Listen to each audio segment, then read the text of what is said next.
তো এই গেস তোমাদেরকে তো আগের ভিডিওতে দেখিয়ে দিয়েছিলাম যে আমাদেরকে বরণ করানো হচ্ছে, কারণ আমরা যাব জেম্বোকে আনতে।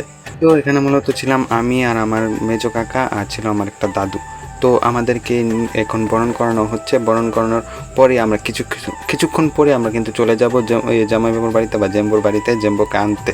বরণ করা হয়ে গেলে একে একে আমরা সবাই উঠে পড়লাম। তারপরে শুনছি যে গাড়ি চলে এসেছে, কাকু গাড়ি ঠিক করে দিয়েছে।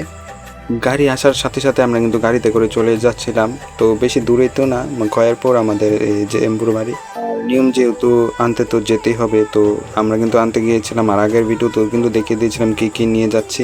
যাই হোক, আমি কিন্তু ভিডিওটা বেশি বড় করছি না। তো আমরা কিন্তু চলে আসলাম জেম্বুর বাড়িতে। আর ভাই দেখো কত সুন্দর করে এটা সাজিয়েছে, আমি তো দেখেই পুরোপুরি অবাক। এটা দেখেই তো মানে এই যে এতগুলো সুন্দরভাবে ডিজাইন করেছে, এটা দেখেই তো আমি পুরোপুরি অবাক ভাই, কি বলবো।